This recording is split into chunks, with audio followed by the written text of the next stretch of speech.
बिस्मिल्लाहिर्रहमानिर्रहीम, अस्सलाम वालेकुम। वेल डियर स्टूडेंट्स, तो आज हम समझने जा रहे हैं जो बाकी रहे हुए टेंसेस हैं तो उनका पैसिव कैसे बनता है।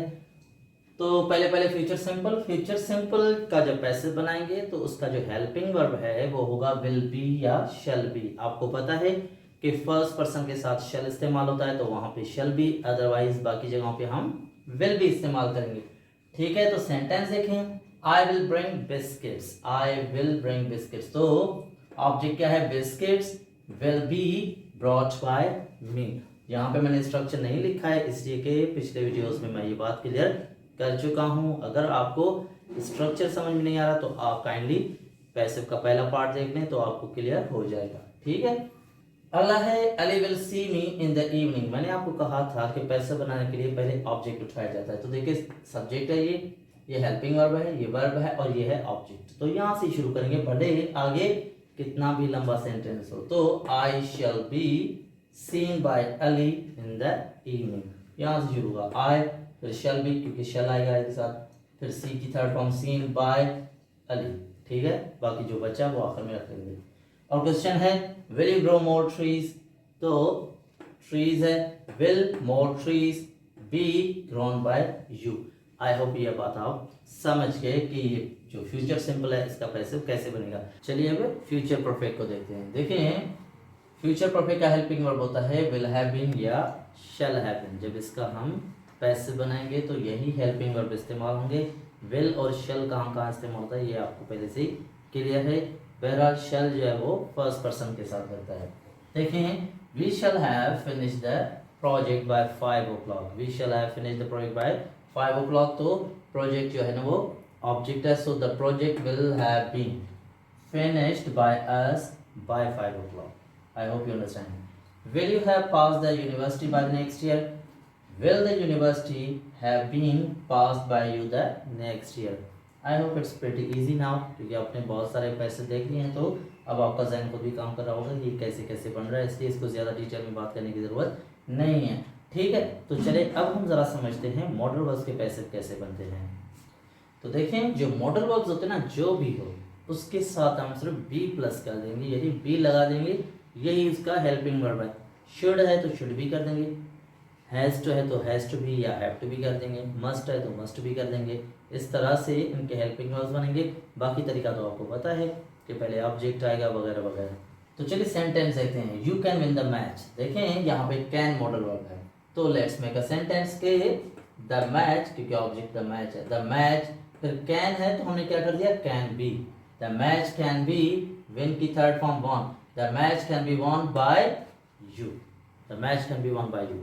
आई होप यू अंडरस्टैंड। या we should speak truth, should है तो भी शुड भी कर देंगे कि देखिए पहले ये जो ऑब्जेक्ट है वो ट्रुथ है, truth should be spoken by us, we should speak truth. ये ऑब्जेक्ट, ये हेल्पिंग वर्ब, ये वर्ब की थर्ड फॉर्म, फिर बाय, फिर हमने वी को अस करके लिखा। The house has to be cleaned by her. फर्ज करें यहाँ होता द हाउसेज, तो फिर हम कहते हैं the houses have to be. I hope it makes sense. आगे चले, he would call me, would तो would be, I would be called by him। और I must help him, he must be helped by me। तो मुझे उम्मीद है आपको clear हो गया होगा कि ये जो मॉडल वर्ब्स हैं तो उनके पैसिव कैसे बनते हैं। ठीक है, अभी इन मॉडल वर्ब्स के पास्ट, जब पास्ट बनेंगे तो फिर इनका पैसिव कैसे बनेगा, अब हम उनको समझते हैं। अब हम समझते हैं कि मॉडल वर्ब जो पास्ट में इस्तेमाल होते हैं, ठीक है ना, जिनके साथ हैव लगता है तो उनका पैसिव कैसे बनेगा। जैसे देखिए should have, could have, must have, might have, may have, ये जो भी वर्ड्स हैं जिनके साथ हैव लगता है जो पास्ट में इस्तेमाल होते हैं उनका पैसिव कैसे बनेगा। सिंपल सी बात है, उनका पैसिव बनाने के लिए हम बीन ऐड करेंगे, should have been, must have been वगैरह वगैरह। ठीक है, यही इनका हेल्पिंग वर्ब है। तो चलें सेंटेंसेस देखते हैं। You should have done it, आपको ये करना चाहिए था, you should have done it. तो इट शुड हैव बीन, देखे ना, should have been, it should have been done by you.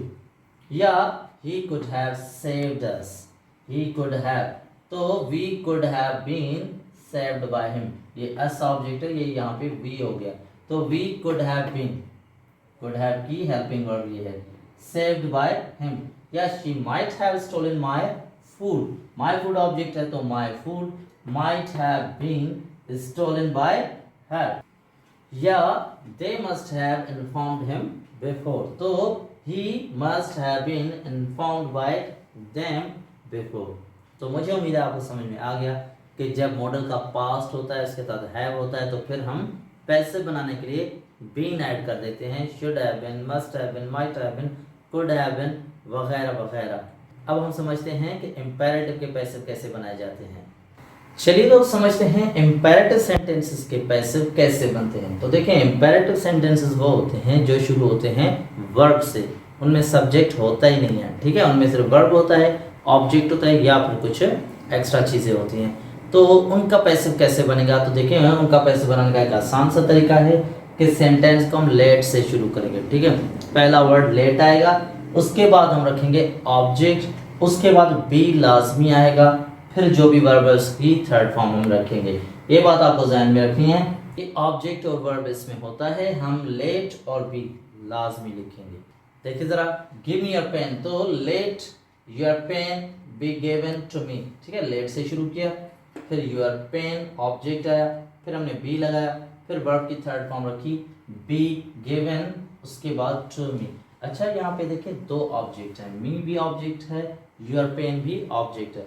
तो एक तरीका ये है, पर दूसरा तरीका ये भी है कि let I be given your pen, let I be given your pen, इस तरीके से भी हम इसको लिख सकते हैं, ठीक है। उसके बाद डोंट हिट हिम, ये नेगेटिव है, डोंट हिट हिम, तो let he not be hit, ये ही यानी ऑब्जेक्ट और बी के बीच में नॉट लगाना है, let he not be hit, hit की थर्ड फॉर्म भी सेम होती है।